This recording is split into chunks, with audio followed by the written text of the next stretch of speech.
Buenos días, nosotros somos el equipo 3 y vamos a presentar derrame de un ducto de petróleo de Pemex ocurrido en Cadereyta, Jiménez, Nuevo León. En el año 2014, en el municipio de Cadereyta, Nuevo León, en los alrededores de la refinería propiedad de Pemex, en las aguas del río San Juan fue derramado petróleo crudo, lo que perjudicó al ecosistema de sus alrededores gravemente. Aunque ya van a ser casi 8 años de ese suceso, actualmente se siguen reportando actividades de desechos de aguas residuales de la misma refinería. Y gracias a esto, un grupo de trabajo fue creado con el objetivo de exigir la validación de los procesos de inspección con respecto al establecimiento.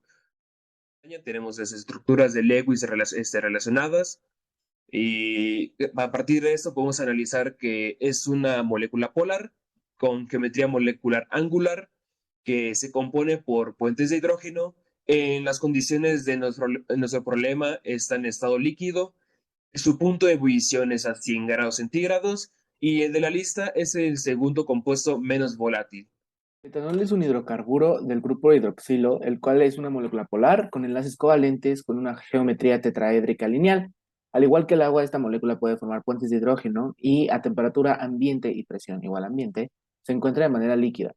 Si tiene un punto de ebullición de 78,37 grados Celsius, es soluble en agua y de los compuestos que estamos estudiando es el cuarto más volátil. El metano es un compuesto no polar debido a que su estructura molecular es muy simétrica. Este a temperatura ambiente es un gas y su enlace es covalente debido a que los dos elementos que están formando el enlace son elementos no metálicos.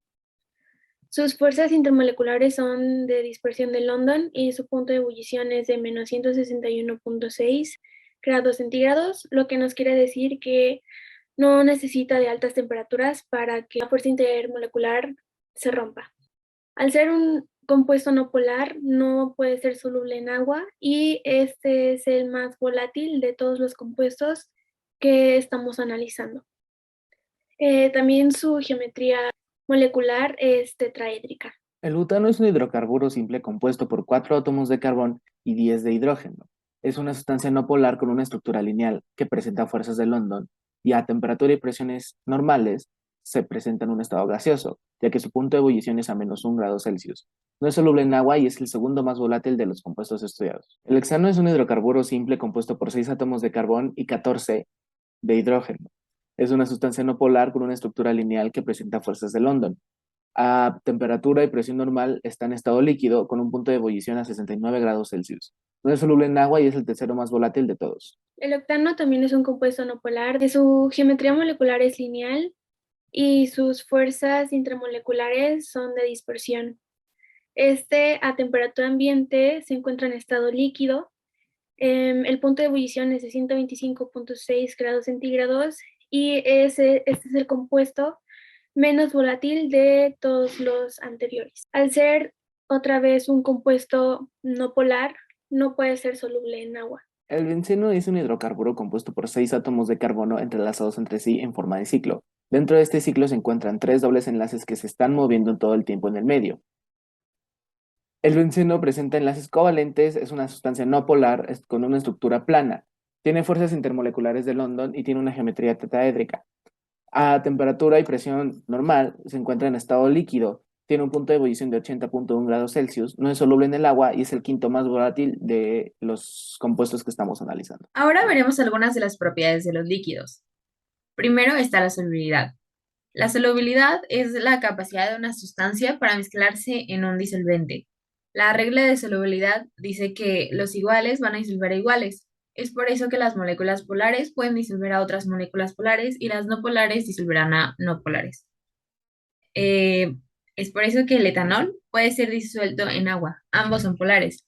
Y los hidrocarburos, que son no polares, no se van a poder disolver en agua, ya que es un elemento polar. La viscosidad es la resistencia a fluir de un elemento. Mientras mayores sean las fuerzas intermoleculares de este elemento, mayor será la viscosidad. El petróleo es más viscoso que el agua, lo que quiere decir que el agua tendrá mayor fluidez que el petróleo. El punto de ebullición es la temperatura en la que un líquido cambia de fase a gas. El metano tiene el punto de ebullición más bajo y el octano tiene el punto de ebullición más alto. Esta también está relacionada con la volatilidad, que es la facilidad con la que un elemento se evapora. Es por eso que el metano es el compuesto más volátil y el octano es el compuesto menos volátil. Los últimos dos nos ayudan a entender cómo interactúan y el estado en el que se encuentran estas sustancias a temperatura ambiente. La toxicidad de los hidrocarburos. Una vez que ocurre el derrame de petróleo, la parte más densa del petróleo queda en la superficie, ya sea del mar o del río. Después provoca que el oxígeno no pase y los peces, animales y plantas que viven ahí no pueden respirar bajo el agua. Una vez que el petróleo llega a la tierra, el petróleo hace algo similar. Destruye todo y bloquea el aire y mata a los organismos vivos que hacen que la tierra sea un poco más saludable. Los hidrocarburos en nosotros los humanos depende de las consecuencias que nos pueda traer, ya que en menor exposición lo que nos puede causar son alergias en los ojos, en la nariz y que nos pueda afectar la parte respiratoria superior. Sin embargo, en dosis un poquito más grandes, ya pueden causar depresión, vértigo y náuseas. Y en el extremo de los casos puede causar cáncer. En este caso estamos hablando de leucemia. Aunque el petróleo no se puede ver en el agua, esta sigue siendo tóxica para el consumo humano. Y a pesar de hervir el agua o poner la desinfección solar o añadir cloro, puede eliminar los microbios, pero la contaminación por el petróleo seguirá ahí.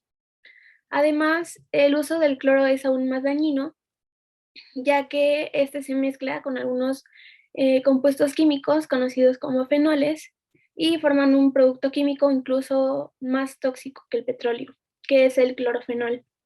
Y la única manera para saber si el agua está completamente limpia sería analizándola. Algunas consecuencias ante la exposición al clorofenol son los espasmos, la somnolencia y la falta de coordinación. El derecho de la comunidad a agua potable y a un ambiente sano. La Comisión Nacional de los Derechos Humanos de México ha promulgado muchos de los derechos humanos que tenemos. Sin embargo, dos están de acuerdo al problema, que es el derecho a la salud y el derecho al agua potable y saneamiento para consumo personal y doméstico. Soluciones. Usualmente cuando hay un derrame de petróleo se debe realizar un proceso de recuperación y limpieza. Consideramos que la mejor opción es un solvente. Para que esto funcione, este solvente debe ser oleofílico e hidrofóbico, en otras palabras, no polar, para que pueda atraer a los hidrocarburos, que también son elementos no polares, y repeler al agua, que son elemento polar.